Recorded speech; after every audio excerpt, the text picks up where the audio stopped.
చెంచులమ్మ సింధూరను తన పుట్టింట్లో వదిలి సింధూర అక్కడ అమ్మ నాన్నలతో ఉండడం చాలా హ్యాపీగా ఫీల్ అవుతూ ఉంటుంది. వాళ్ళతో కబుర్లు చెప్పి సంతోషంగా భోజనం చేసి గడుపుతూ ఉంటుంది. చెంచులమ్మ ఇక్కడ ఇంటి దగ్గర సింధూర తన పుట్టింటికి వెళ్ళేసరికి తనకు ఏమీ తోచకుండా ఉంటుంది. సింధూర పదే పదే గుర్తుకొస్తూ ఉంటుంది.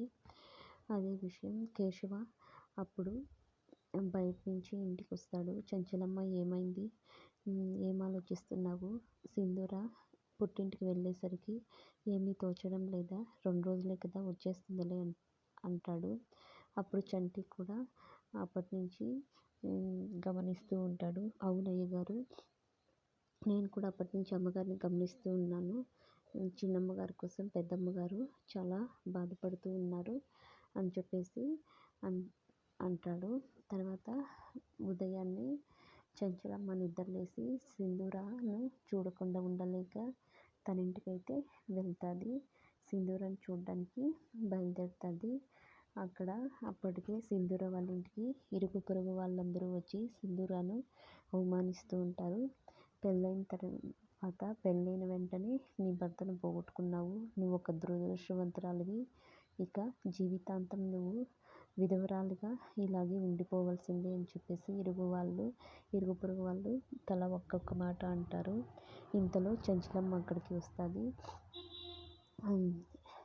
సింధూర అంటుంది, ఆపండి అని చెప్పేసి వాళ్ళను గట్టిగా దమాయించి ఆపేస్తుంది. మీకు బుద్ధి ఉందా లేదా, బాధల్లో ఉన్న ఒక అమ్మాయిని అలా ఇంకా బాధపడేలా మాట్లాడడం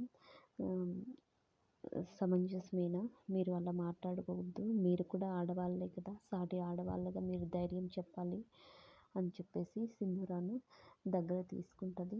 అత్తమ్మ, నేను ఇక్కడికి ఉండనత్తమ్మ, నేను మన ఇంటికి వచ్చేస్తాను అని చెప్పేసి ఏడుస్తూ వాళ్ళ అత్తమ్మను కౌగిలించుకొని ఏడుస్తుంది.